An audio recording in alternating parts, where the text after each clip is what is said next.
નમસ્કાર, મેટ્રો 10 સાથે હું છું લખવા। સમાચારની શરૂઆત કરીએ તો સમાચાર દ્વારકાથી સામે આવી રહ્યા છે।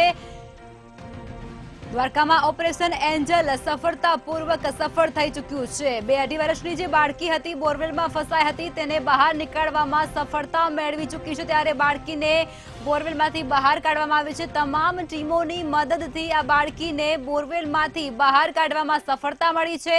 એનડીઆરએફ અને એસડીઆરએફ તેની સાથે જ આર્મીની ટીમનું સફળ રેસ્ક્યુ ઓપરેશન અત્યારે જોવા મળી રહ્યું છે। બાળકીને બેભાન અવસ્થામાં હોસ્પિટલે ખસેડવાની ફરજ પડી છે। વધુ વિગતો સાથે સંવાદદાતા જયસુખ ફોનલાઈન પર જોડાઈ ચૂક્યા છે। જયસુખ, સમાચાર મળી રહ્યા છે કે દ્વારકામાં જે એન્જલ ઓપરેશન હાથ ધરવામાં આવ્યું હતું તેને સફળતા મળી ચૂકી છે અને જે બાળકી છે તેને હોસ્પિટલે લઈ જવામાં આવી છે સારવાર અર્થે। શું કહેશો? જી, ચોક્કસ વાત કરવામાં આવે તો હમણાં જ 9:30 વાગ્યાની આજુબાજુમાં જે છે બાળકીને બહાર રેસ્ક્યુ કરી અને બોરમાંથી બહાર કાઢવામાં આવી છે અને બાળકીની હાલત ગંભીર હોય ત્યારે તેને તાત્કાલિક જે છે એ ખંભાળિયાની જનરલ હોસ્પિટલમાં અત્યારે 108 દ્વારા ખસેડવામાં આવી છે। ત્યારબાદ ડોક્ટર જે છે એ તપાસ કરી અને વધુ વિગત જણાવશે। જી, બાળકીની ઉંમર ખૂબ જ નાની હતી તેથી જે પરિવારમાં અત્યારે કેવો માહોલ છે તે શું કહેશો? પરિવાર છે અત્યારે પરિવાર છે એના મમ્મી અને પપ્પા છે અત્યારે ખૂબ ગમમાં છે અને અત્યારે જે બાળકી નીકળી ગઈ છે ત્યારે લોકો પણ જે છે પ્રાર્થના કરી રહ્યા હતા કે બાળકી છે હેમખેમ જે છે બોરની બહાર નીકળે તે લોકો પણ પ્રાર્થના કરી રહ્યા હતા અને તેમના માતા પિતા છે એ અત્યારે ગમસુમ થઈ રહ્યા છે। જી, હવે આ નાની બાળકી છે તેને હોસ્પિટલે લઈ જવામાં આવી છે, બેભાન અવસ્થામાં હતી, ત્યારે હવે શું પરિસ્થિતિ છે ત્યાંની? અત્યારે તો છે અત્યારે લોકો જે તંત્ર છે તંત્ર પણ ખડે પગે હતું અને એનડીઆરએફ ટીમ આવીને એની પર છે 1.5 કલાકની જહેમત ઉઠાવી હતી। તમામ જે તંત્રની જે છે રેસ્ક્યુ ટીમ હતી એના દ્વારા ખાસ છે મહેનત કરી અને જે રેસ્ક્યુ કરવામાં આવ્યું હતું તે સફળતા જે છે 7 થી 8 કલાક જે રેસ્ક્યુ કરવામાં આવ્યું હતું એને સફળતા મળી છે અને હાલ અત્યારે જે છે લોકોના પછી અત્યારે ટોળા ને ટોળા ઉમટી રહ્યા છે। જી જયસુખ, આપ જોડાયેલા રહેજો। 2.5 વર્ષની બાળકીને બહાર કાઢવામાં સફળતા મળી છે। તમામ ટીમોની મદદથી બાળકીને બહાર કાઢવામાં મોટી સફળતા મળી ચૂકી છે। 1:30 की इस बारे में सूचना मिली कि द्वारका के एक गांव में बच्ची बोरवेल में फंस गई है। एनडीआरएफ को वडोदरा से एयरफोर्स के विमान से यहाँ पे उतारा गया। 8 बजे एनडीआरएफ यहाँ पहुंची। जब हम आए तो यहाँ पे fire brigade, army, state police एवं सिविल प्रशासन काम कर रहा था। उन्होंने बहुत अच्छा काम किया था कि उनके बच्ची को नीचे जाने से रोक दिया था, उनके हाथ पे रस्सी बांध दी गई थी। एनडीआरएफ के आने के बाद सबसे बड़ा चैलेंज था जो साथ में जो खड्डा है उसको उसी ऊंचाई तक 35 फीट तक लेके जाना, और दूसरा चैलेंज था कि बच्ची को बोरवेल से बाहर निकालना। कच्चा बोरवेल होने की वजह से बच्ची की गर्दन बार बार बोरवेल में फंस रही थी। एनडीआरएफ ने अपने इक्विपमेंट का यूज करते हुए बच्ची की गर्दन को सीधा करके बच्ची की बॉडी को रोटेट करके उसको बाहर निकाल लिया है। लगभग 1 घंटे 50 मिनट तक एनडीआरएफ ने यहाँ काम किया और बाकी सभी एजेंसीज की मदद से रेस्क्यू ऑपरेशन सक्सेसफुल रहा। सर, बच्ची की अभी हालत कैसी है? बच्ची की हालत, जब हम आए थे तब भी बच्ची अचेत अवस्था में थी। बोरवेल से बाहर निकालते वक्त भी बच्ची अचेत अवस्था में थी। उसकी जो एग्जैक्ट हालत है वो अभी सिविल अस्पताल के डॉक्टर साहब बताते। બાળકીને એમ્બ્યુલન્સમાં હોસ્પિટલ ખાતે લઈ જવાની ફરજ પડી છે। બેભાન અવસ્થામાં બાળકીને હોસ્પિટલે ખસેડાય છે। 2.5 વર્ષની બાળકીને દોરડા વડે બોરવેલમાંથી બહાર કાઢવામાં આવી હતી, ત્યારે તમામ ટીમોની મદદથી બાળકીને બહાર કાઢવામાં સફળતા મળી ચૂકી છે। 2.5 વર્ષની બાળકી જે બોરવેલમાં ફસાઈ હતી તેને એનડીઆરએફ, એસડીઆરએફ અને આર્મીની ટીમ દ્વારા બહાર કાઢવામાં આવી છે। બાળકીને બેભાન અવસ્થામાં અત્યારે હોસ્પિટલ ખાતે લઈ જવાની ફરજ પડી છે। તબીબો દ્વારા સારવાર પણ શરૂ કરી નાખવામાં આવી છે। દ્વારકામાં જે ઓપરેશન એન્જલ શરૂ કરવામાં આવ્યું હતું તે સફળ થઈ ચૂક્યું છે। 2.5 વર્ષની બાળકી જે બોરવેલમાં ફસાઈ હતી તે અત્યારે બહાર આવી ચૂકી છે। રાણગામની આ સમગ્ર ઘટના બની છે જેમાં તમામ ટીમોની મદદથી આ બાળકી છે તેને બહાર કાઢવામાં આવી ચૂકી છે। એનડીઆરએફ અને એસડીઆરએફની સાથે આર્મીની ટીમ પણ ઘટના સ્થળે પહોંચી હતી અને તેમના દ્વારા આ એન્જલ જે ઓપરેશન કરવામાં આવ્યું છે તેમાં સફળતા મેળવવામાં આવી ચૂકી છે। 2.5 વર્ષની બાળકી જે બોરવેલમાં ફસાઈ હતી તેને હોસ્પિટલે લઈ જવામાં આવી છે। બાળકીને એમ્બ્યુલન્સમાં હોસ્પિટલે લઈ જવાની ફરજ પડી છે। 2.5 વર્ષની આ બાળકી છે, જે દોરડા વડે તેને બહાર કાઢવામાં આવી હતી। જી જયસુખ, જે આ બાળકી છે તે કેટલી કલાકો સુધી બોરવેલમાં અંદર ફસાઈ રહી હતી અને કેવી પરિસ્થિતિ અત્યારે ત્યાંની છે તેના વિશે પણ અમને થોડી માહિતી આપો। વાત કરવામાં આવે તો બપોરના 1 વાગ્યાથી 1:30 વાગ્યાની વચ્ચે જે છે બાળકી પોતાના ઘરમાં રમી રહી હતી, ત્યારે જ પોતાની માતાની સામે જ જે છે બોરમાં ફસાઈ હતી, પડી હતી અને ત્યારબાદ માતાએ બૂમાબૂમ કરતા સ્થાનિક લોકો છે એ ત્યાં પહોંચ્યા હતા અને ત્યાંના સરપંચને જાણ કરતા સરપંચ પણ તાત્કાલિક પહોંચ્યા હતા અને તંત્રને જાણ કરતા તંત્ર પણ જે તમામ તંત્ર છે એ ઘટના સ્થળે પહોંચ્યું હતું અને રેસ્ક્યુની કામગીરી છે એ સતત 7 થી 8 કલાક કરવામાં આવી હતી। ત્યારે બાળકીને છે અત્યારે 9:30 વાગ્યાની આસપાસમાં બાળકીને જે છે એમ બહાર કાઢવામાં આવી છે અને અત્યારે બાળકીને ગંભીર અવસ્થામાં ખંભાળિયાની જનરલ હોસ્પિટલ ખાતે લઈ જવામાં આવી છે। જી તબીબોનું શું કહેવું છે, કેવી પરિસ્થિતિમાં અત્યારે આ બાળકી છે? અત્યારે તો હજી તબીબો છે એની તપાસ કરી રહ્યા છે। વધુ વિગત છે તબીબો વધુ પ્રાથમિક સારવાર બાદ જણાવી શકશે। જી માહિતીઓ સાથે જોડાવા બદલ ધન્યવાદ। સમાચાર દ્વારકાના રાણ ગામથી મળી રહ્યા છે। સતત 3 થી 4 કલાક સુધી આ ઓપરેશન કરવામાં આવ્યું હતું। ઓપરેશન એન્જલને આખિરકાર સફળતા મળી ચૂકી છે। 2.5 વર્ષની જે બાળકી રમતા રમતા તેની માતાની નજરની સામે બોરવેલમાં અંદર પડી ગઈ હતી, તેને બહાર કાઢવામાં તેઓને સફળતા મળી છે। એનડીઆરએફ અને એસડીઆરએફની ટીમ સહિતનો કાફલો છે તે ઘટના સ્થળે પહોંચ્યો હતો અને તમામ ટીમની મદદથી આ એન્જલ ઓપરેશન છે તેને પાર પાડવામાં આવી રહ્યું છે। ત્યારે 2.5 વર્ષની જે બાળકી નાની અવસ્થાવાળી હતી તેને અત્યારે બહાર કાઢતાની સાથે જ ગંભીર અવસ્થામાં બેભાન અવસ્થામાં તેને ખંભાળિયા સિવિલ હોસ્પિટલ ખાતે લઈ જવામાં આવી છે। ત્યારે તબીબો દ્વારા પણ તાત્કાલિક હોસ્પિટલ ખાતે તેની સારવાર શરૂ કરી દેવામાં આવી છે। તમામ ટીમોની મદદથી આ બાળકીને બહાર કાઢવામાં સફળતા મળી ચૂકી છે। ત્યારે એસડીઆરએફ અને એનડીઆરએફ અને તેની સાથે જ જે આર્મીની ટીમ હતી તે પણ ઘટના સ્થળે પહોંચી ચૂકી હતી। 2.5 વર્ષની જે નાની બાળકી હતી તે બોરવેલમાં ફસાઈ હતી, તેને દોરડાની મદદથી બોરવેલમાંથી બહાર કાઢવામાં આવી છે। બાળકીને એમ્બ્યુલન્સના માધ્યમથી તાત્કાલિક બેભાન અવસ્થામાં હોસ્પિટલ ખાતે સારવાર અર્થે ખસેડવામાં આવી છે। તબીબો દ્વારા તાત્કાલિક જ તેની સારવાર પણ શરૂ કરી નાખવામાં આવી છે। સમગ્ર ઘટના દ્વારકામાં બનવા પામી છે। દ્વારકાના રાણ ગામેથી આ સમાચાર મળી રહ્યા છે, જેમાં બાળકીની અવસ્થા ત્યારે બેભાન છે, તેને તાત્કાલિક હોસ્પિટલ ખાતે ખસેડવામાં આવી છે। એન્જલ ઓપરેશન છે તેને સફળતા મળી છે।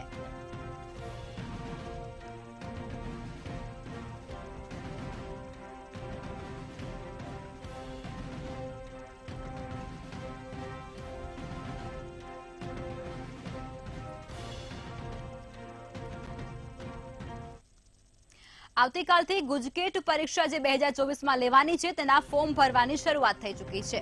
આવતીકાલથી ભરી શકાશે ગુજકેટ 2024ની પરીક્ષાના તમામ ફોર્મ। ગુજરાત માધ્યમિક અને ઉચ્ચતર માધ્યમિક શિક્ષણ બોર્ડ દ્વારા આ મહત્વનો નિર્ણય અત્યારે જાહેર કરાયો છે। આવતીકાલથી જ 16 જાન્યુઆરી સુધી ગુજકેટની પરીક્ષાના ફોર્મ ભરી શકાશે। શિક્ષણ બોર્ડ નક્કી કરેલ ફી સાથે ઓનલાઈન ફોર્મ ઉમેદવાર ભરી શકશે।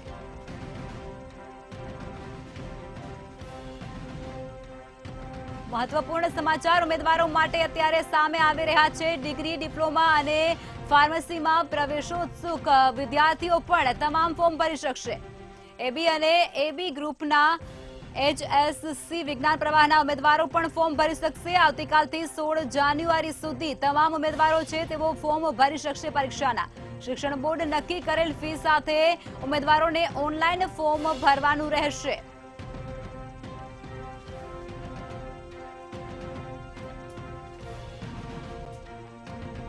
આવતીકાલથી ભરી શકાશે ગુજકેટ 2024ની પરીક્ષાના ફોર્મ। ઉમેદવારો માટે મોટી ખુશખબર કહી શકાય છે, મોટી જાહેરાત કહી શકાય। ગુજરાત માધ્યમિક અને ઉચ્ચતર માધ્યમિક શિક્ષણ બોર્ડ દ્વારા આ નિર્ણય કરાયો છે। 16 જાન્યુઆરી સુધી ફોર્મ ભરી શકાશે।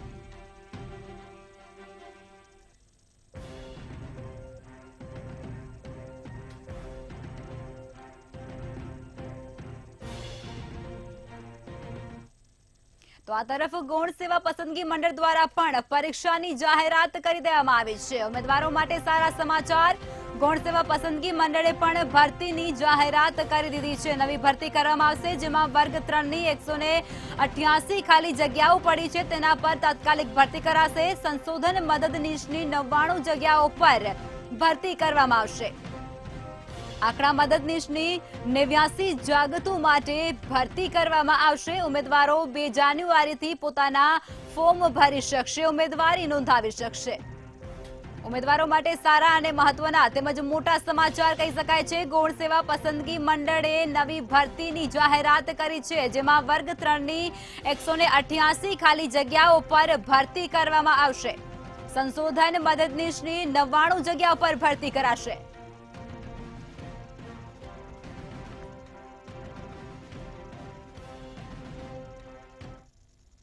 વડાપ્રધાન નરેન્દ્ર મોદી વાયબ્રન્ટની વર્ચ્યુઅલી સફળતા મેળવી શકે છે અને જાહેરાત પણ કરી શકે છે. સમીક્ષા કરશે. વડાપ્રધાન મોદી વાયબ્રન્ટની વર્ચ્યુઅલ સમીક્ષા કરશે. સીએમ ભૂપેન્દ્ર પટેલ અને મુખ્ય સચિવ સાથે દિલ્હીથી કરાશે વર્ચ્યુઅલી સમીક્ષા. વિદેશી પાર્ટનર કન્ટ્રી અને તેમના ડેલિગેશન માટેની સમીક્ષા કરવામાં આવશે. સરકારે કરેલી તૈયારીઓની પીએમ નરેન્દ્ર મોદી કરી શકે છે સમીક્ષા. રાજ્યના અગ્ર સચિવ અને સચિવ કક્ષાના અધિકારીઓ પણ અહીં ઉપસ્થિત રહેશે.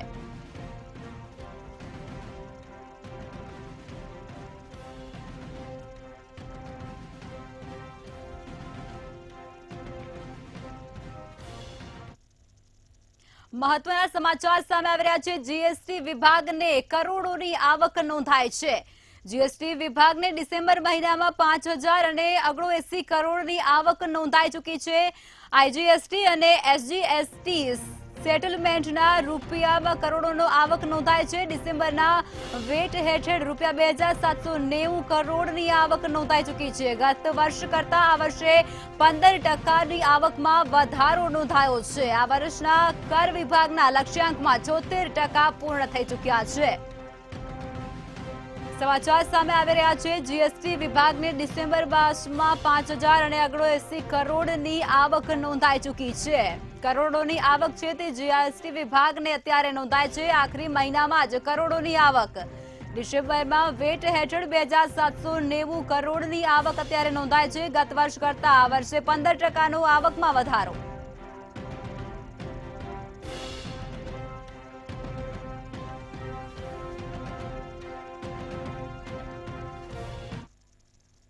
મહત્વના સમાચાર અત્યારે અમદાવાદથી સામે આવી રહ્યા છે. કેડિલા ફાર્મના જે માલિક છે તેમના વિરુદ્ધ અત્યારે દુષ્કર્મનો કેસ દાખલ કરાયો છે. કેડિલા ફાર્મના માલિક સામે દુષ્કર્મની ફરિયાદ આખરે દાખલ કરાઈ છે. સેક્ટર 1 જેસીપી ચિરાગ ખોરડિયાને સોંપાઈ છે. કેસની સમગ્ર તપાસ હાઈકોર્ટના આદેશો અનુસાર આઈપીએસ કક્ષાના અધિકારીને આ સમગ્ર મામલે તપાસ સોંપાઈ છે. કેસની ફરિયાદ યુવતીનું મેડિકલ ચેકઅપ પણ કરાવવામાં આવી ચૂક્યું છે. ત્યારે રાજીવ મોદી સામે નોંધાવી છે યુવતીએ દુષ્કર્મની ફરિયાદ અને હવે તે ફરિયાદ દાખલ પણ થઈ ચૂકી છે. હાઈકોર્ટના આદેશ બાદ સમગ્ર મામલે ફરિયાદ દાખલ થઈ છે, જેમાં કેડિલા ફાર્મના માલિક સામે દુષ્કર્મનો કેસ દાખલ થયો છે.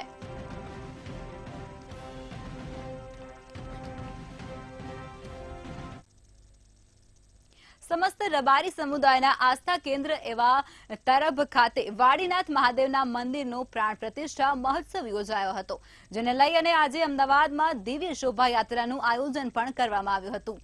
આ મંદિરની પ્રાણ પ્રતિષ્ઠા મહોત્સવ આગામી 22 ફેબ્રુઆરીના દિવસે યોજાવાની છે, જેના ભાગરૂપે રબારી સમુદાય દ્વારા ઠેર ઠેર શોભાયાત્રા યોજવામાં આવી રહી છે. વાડીનાથ ખાતે સ્થાપિત થનાર શિવલિંગે 12 જ્યોતિર્લિંગ અને 4 ધામની યાત્રા પૂર્ણ કરી છે. પ્રતિષ્ઠાના ભવ્ય આયોજન માટે પ્રધાનમંત્રી નરેન્દ્ર મોદીને પણ આમંત્રણ પાઠવવામાં આવ્યું છે. 12 જ્યોતિર્લિંગ અને 4 ધામ છે. એ 4 ધામના 12 જ્યોતિર્લિંગ બધી જગ્યાએ પૂજન અભિષેક કરીને આ શિવલિંગ આખા ગુજરાતમાં અત્યારે પરિભ્રમણ માટે નીકળેલ છે. અને પરિભ્રમણમાં સનાતન ધર્મનો પ્રચાર, સનાતન સંસ્કૃતિનો પ્રચાર, લોકો સનાતન પદ્ધતિને જાણે અને જે આપણી પૂજા પદ્ધતિ છે, જે કર્મકાંડ કહીએ, એ કર્મકાંડનું મુખ્ય મહત્વ સમજાય લોકોને. સનાતન ધર્મનો પ્રચાર અર્થે જ્યારે નીકળી છે ત્યારે રબારી સમાજ તો છે જ, પણ જોડે જોડે તમામ સમાજના લોકો ખૂબ જ ભાવથી આ યાત્રાને વધાવતા હોય છે, લોકો એમનું સ્વાગત કરતા હોય છે. રાજકોટમાં ગુજરાત હાઉસિંગ બોર્ડ દ્વારા નિર્મિત રંગોલી પાર્કમાં ડેવલપર દ્વારા છેતરપિંડીનો આરોપ લગાવવામાં આવી રહ્યો છે. તો ફ્લેટ માટે બનાવેલા દસ્તાવેજમાં 81 ચોરસ મીટર વિસ્તારનો નિર્દેશ કરવામાં આવ્યો છે. જો કે મનપા દ્વારા ફ્લેટનો વિસ્તાર માપવામાં આવતા 77.5 ચોરસ મીટર હોવાનું જ સામે આવ્યું છે. તેમજ હાઉસિંગ બોર્ડના ફ્લેટ લેનારા ફ્લેટ ધારકોને 3.5 મીટર ઓછો એરિયો આપવામાં આવી રહ્યો છે. આ મુદ્દે સીએજી રિપોર્ટના પણ ઉલ્લેખ કરવામાં આવ્યો હોવાનું ફ્લેટ ધારકો દ્વારા આક્ષેપ કરાયો છે. આ બાબત અંગે ફ્લેટ ધારકો હાઉસિંગ બોર્ડ સામે લડી લેવાના મૂડમાં જોવા મળી રહ્યા છે. હાઉસિંગ બોર્ડ દ્વારા બનાવવામાં આવેલા 1164 ફ્લેટ ધારકો સામે ઠગાઈનો આરોપ લગાવવામાં આવ્યો છે. અમારે અહીંયા પાર્કિંગની સૌથી મોટી પ્રોબ્લેમ છે, પાણીની સૌથી મોટી પ્રોબ્લેમ છે. ઉનાળો આવશે એટલે પાણીની બહુ ખેંચ રહે છે. ટેન્કરોથી આટલા બધાને પાણી પૂરું ના પડે. ઇવન અમારી બ્લોકેજ થઈ ગયેલી જે નળીઓ છે એ જોવા પણ કોઈ આવતું નથી. અને આ હાઉસિંગ બોર્ડે ઓફિસ પચાવી દીધી છે, જે અમારા લોકો માટે કહેવાય કે કોઈ ગેમ છોકરાઓ માટે કાં તો કોઈ હોલ બનાવી શકાય એ માટેનો હતો, એ લોકોએ પચાવી પાડ્યો છે. અમને લોકોને ગુજરાત હાઉસિંગ બોર્ડ રાજકોટ દ્વારા ભયંકર અન્યાય થયો છે કે એ બાંધકામમાં અમને એ લોકોએ દસ્તાવેજમાં 81 સ્ક્વેર મીટર બતાવ્યું છે. વાસ્તવમાં પ્રોપર્ટી ટેક્સનું બિલ અને સીએજી રિપોર્ટમાં 77.50 સ્ક્વેર મીટર છે. બંને સરકારી સંસ્થાઓ છે. સીએજી એટલે ઓથેન્ટિક રિપોર્ટ કહેવાય કેન્દ્ર સરકારનો. અને આ નુકસાન અમને ટોટલ 3407.2 સ્ક્વેર મીટર એટલે એની કુલ રકમ 7,49,54,000 રૂપિયાનું નુકસાન થયેલ છે. રાજકોટ શહેરમાં કિસાનપરા ચોક ખાતે દિવાલમાં અયોધ્યામાં નિર્માણ પામેલ રહેલ રામ મંદિરનું આબેહૂબ 30 ફૂટનું ચિત્ર બનાવવામાં આવ્યું છે. ત્યારે આગામી 22 જાન્યુઆરીના રોજ અયોધ્યા ખાતે રામ મંદિરમાં પ્રાણ પ્રતિષ્ઠા મહોત્સવ યોજાવામાં છે. ત્યારે જે સંદર્ભે જ દેશભરમાં ભક્તિમય માહોલ જોવા મળી રહ્યો છે. રામ મંદિરનું પેઇન્ટિંગ ચિત્રકાર વિક્રમ ઠાકરે બનાવ્યું હતું.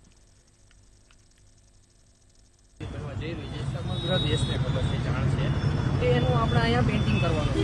જે આબેહૂબ એનું મંદિર જ બનાવવાનું છે. તમે જોઈ શકો છો કે આ પેઇન્ટિંગ અત્યારે ચાલુ છે, કે જે સાંજ સુધીમાં અથવા કાલ સુધીમાં કમ્પ્લીટ થઈ જશે. પણ એના રામ મંદિરના દર્શન રૂપે આપણે અહીંયા એનું અમારી બનતી મહેનતે બનતા પ્રયત્નએ અમે અહીંયા પેઇન્ટિંગ દ્વારા એને ઉજાગર કરી રહ્યા છીએ. અંદાજે કેટલા ફૂટનું આ પેઇન્ટિંગ હશે અને જે પેઇન્ટિંગ ફૂટ હશે લગભગ 30 ફૂટ જેવું થશે. અને કેટલો સમય લાગતો હોય છે? મહેનતની વાત કરીએ તો તમે કેટલી મહેનત લાગતી છે? મહેનતમાં ખૂબ જ મહેનત છે, કારણ કે આપણે અમે જોઈને તો નાની જે આપણે રામ મંદિરમાં જે એના પિલર હોય, એની જે નકશી હોય, એના જે ડિટેલ હોય એ આપણે આમાં આબેહૂબ બનાવવાના છીએ. જૂનાગઢમાં મહાનગરપાલિકા વિસ્તારમાં લગાવવામાં આવેલા હોર્ડિંગ્સ અને બેનરો હાલ વિવાદનો વિષય બની ચૂક્યા છે. પીજીવીસીએલ અને કોર્પોરેશન આ મામલે આમને સામને આવી ગયા છે. જોઈએ સમગ્ર વિગત આ વિશેષ અહેવાલમાં.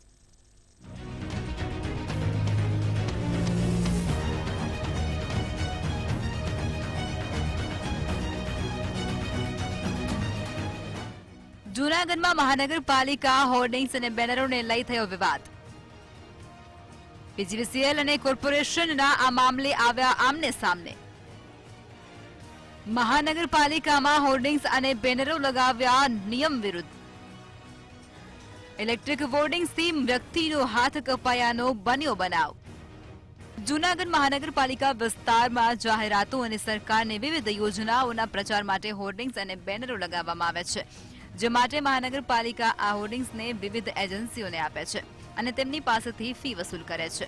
ત્યારે જૂનાગઢના અલગ અલગ વિસ્તારોમાં 200 કરતા પણ વધારે હોર્ડિંગ્સ અને બેનરો લગાવાયા છે, જેમાં ખાનગી અને એજન્સીઓના હોર્ડિંગ્સનો સમાવેશ થાય છે. આ હોર્ડિંગ્સ અને બેનરો નિયમ વિરુદ્ધમાં લગાવવામાં આવ્યા હોવાનો આક્ષેપ કરવામાં આવી રહ્યો છે. જૂનાગઢ મહાનગર વિસ્તારમાં એડવર્ટાઇઝના જે હોર્ડિંગ્સ લાગ્યા છે એમાં ક્યાંક ને ક્યાંક સલામતીની વ્યવસ્થામાં ચૂક છે. અને એથી વિશેષ જો કહીએ તો જેટલા હોર્ડિંગ મંજૂર થયા હોય એથી વધુ પ્રમાણમાં લાગ્યા હોય અને સલામતીની કાળજી પણ રાખવામાં નથી આવી એવું સ્પષ્ટ દેખાય છે. લાગે છે કે કોઈને કોઈ કારણોસર મ્યુનિસિપલ કોર્પોરેશનના અધિકારી અને એજન્સી દ્વારા આમાં આંખાડા કાન કરવામાં આવી રહ્યા છે. આ છેલ્લે આપણે ગાંધીગ્રામ સબ ડિવિઝન નીચે અમારે મોતીબાગ વિસ્તારમાં એક અકસ્માત બનેલ હતો 9 સપ્ટેમ્બર મહિનામાં. તો એ બાબત આપણે મહાનગરપાલિકાને એના દ્વારા કોન્ટ્રાક્ટ અપાતા હોય છે, કારણ કે એના એરિયામાં લાગુ પડતું હોય છે.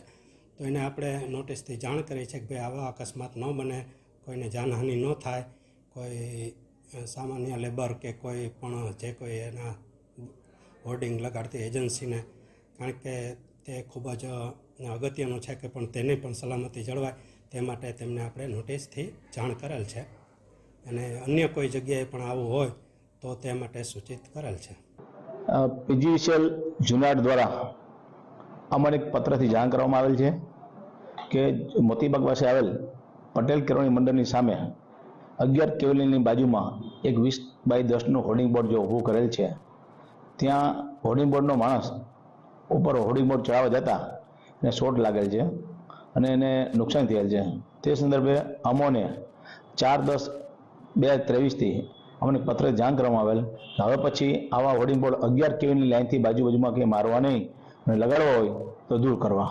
તે સંદર્ભે અમોએ 13/10/2023થી બધી એજન્સીઓને 13 એજન્સીઓને જાણ કરી દીધી છે.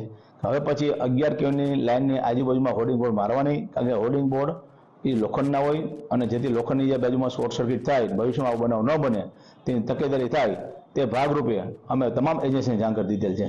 મહાનગરપાલિકાની ઘોર બેદરકારી દેખાઈ રહી છે. માત્ર પીજીવીસીએલની નોટિસની જાણ જૂનાગઢમાં કામ કરતી 13 એજન્સીઓને કરી દીધાનો સંતોષ માની રહી છે અને જૂનાગઢમાં ખાનગી અને પ્રાઇવેટ મળી અને કુલ અંદાજિત 200 જેટલા હોર્ડિંગ્સ અને બેનરો લગાવાયા છે. ત્યારે પીજીવીસીએલની નોટિસ બાદ પણ હજુ સુધી મહાનગરપાલિકા દ્વારા નક્કર કામગીરી કરવામાં નથી આવી અને હજુ પણ કોઈ મોટા બનાવની રાહ જોતું હોય તેવું લાગી રહ્યું છે. અમાર બખાઈ, મંતવ્ય ન્યૂઝ, જૂનાગઢ. વડોદરાથી અયોધ્યા જતી 108 ફૂટ લાંબી અગરબત્તી શહેરા ખાતે આવી પહોંચતા નગરજનો અને ભક્તોએ ફટાકડા ફોડી તેનું સ્વાગત કર્યું હતું. આગામી તારીખ 22મી જાન્યુઆરીના રોજ અયોધ્યામાં ભગવાન રામના મંદિરે ભગવાન રામની મૂર્તિની પ્રાણ પ્રતિષ્ઠા મહોત્સવની તૈયારીઓ પૂરજોશમાં ચાલી રહી છે. ત્યારે વડોદરાના વિહાભાઈ ભરવાડે 108 ફૂટ લાંબી અગરબત્તી બનાવી છે. જે અગરબત્તી વડોદરા થઈ અને ટ્રેલર મારફતે અયોધ્યા ખાતે જવા રવાના થઈ ચૂકી છે. 108 ફૂટ લાંબી અગરબત્તી પંચમહાલ જિલ્લાના શહેરા ખાતે આવતા નગરજનો સહિત રામ ભક્તો મોટી સંખ્યામાં ઉમટી અને અગરબત્તીનું ભવ્ય સ્વાગત કર્યું હતું.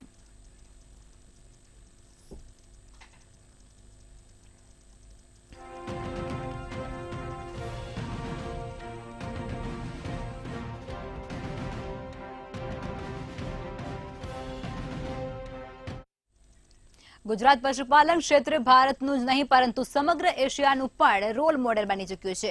આ ક્ષેત્રે પશુપાલકોને માત્ર આજીવિકા જ નથી પરંતુ પશુપાલકોને આર્થિક સમૃદ્ધિના શિખરે પહોંચાડ્યા છે. પશુપાલનમાં ગુજરાતની સફળતા એક વિકાસ અને સમૃદ્ધિ તેમજ પ્રોત્સાહન માટે રાજ્યની પ્રતિબદ્ધતાનું પ્રતિબિંબ છે.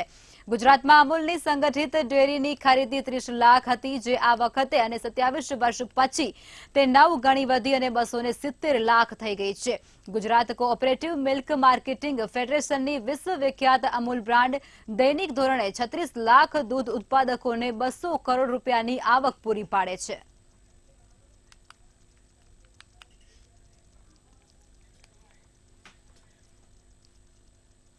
રાજ્યના વન વિભાગ તેમજ ભારત સરકારના રેલવેમાં ખોટા અને નકલી અપોઇન્ટમેન્ટ લેટરથી રૂપિયા ખંખેરી લેવાના કિસ્સા સામે આવી રહ્યા છે. ગાંધીનગર ખાતે પત્રકાર સાથેની વાતચીતમાં યુવરાજસિંહે વન વિભાગના બીટગાર્ડની સરકારી નોકરી અંગેના ખોટા નિમણૂક પત્ર તેમજ નોકરી ઉપર હાજર થવાનું નકલી ઓળખ કાર્ડ ઇસ્યુ કરવાની ઘટના બની હતી. તો બીજા એક કિસ્સામાં કેન્દ્ર સરકાર દ્વારા રેલવેની ભરતીમાં ઉમેદવારીની નોકરી લાગી ગઈ હોવાના કિસ્સા પ્રકાશમાં આવી રહ્યા છે.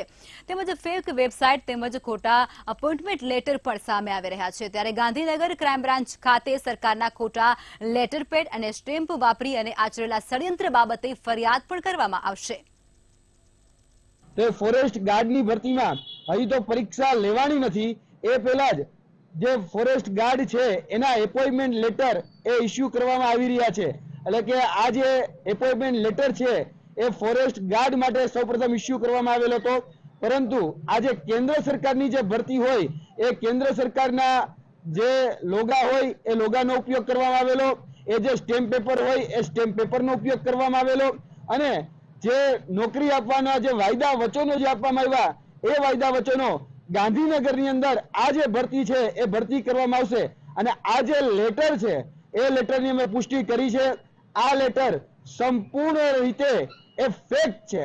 આ જે તમને દેખાય છે એ રેલવે રિક્રુટમેન્ટ બોર્ડ એટલે કે આરઆરબી, જેમાં વર્ગ 3 ની જે ભરતીઓ બહાર પાડવામાં આવે એની એક ફેક વેબસાઇટ બનાવવામાં આવેલી છે અને ફેક વેબસાઇટમાં જે તે ઉમેદવારને ફરજી રીતે ફસાવવાનો હોય એ ફસાવાના જે ઉમેદવાર હોય તેમાં એક માઇનોર ચેન્જ કરવામાં આવેલો છે કે રેલવે રિક્રુટમેન્ટ બોર્ડ જે રિઝલ્ટ હોય એની પાછળ એક એસ ઉમેરી અને એક એનું ડોમેઇન ખરીદવામાં આવેલું. વડોદરાની એક ખાનગી કંપનીમાં કર્મચારીનું મોત નિપજ્યા હોવાની ઘટના સામે આવી રહી છે. મંજુસરની ખાનગી કંપનીના કર્મચારીનું મોત નિપજ્યા હોવાની માહિતી મળી રહી છે. કંપનીમાં ફરજ દરમિયાન ગળામાં ગ્રાઇન્ડર વાગતાની સાથે જ આ જે કર્મચારી છે તેનું મોત નિપજી ચૂક્યું છે. 44 વર્ષીય મિનેશ પટેલ નામના યુવકનું મોત નિપજ્યું છે. આજવા રોડ વિસ્તારમાં રહેતા યુવકના મોતથી પરિવાર અત્યારે આઘાતમાં સરી પડ્યો છે. યુવક મિનેશ પટેલ 4 માસ પહેલા જ કંપનીમાં નોકરીએ લાગ્યો હતો. તો સમાચારમાં અત્યારે બસ આટલું જ. વધુ સમાચારો માટે આપ જોતા રહો મંતવ્ય ન્યૂઝ. નમસ્કાર.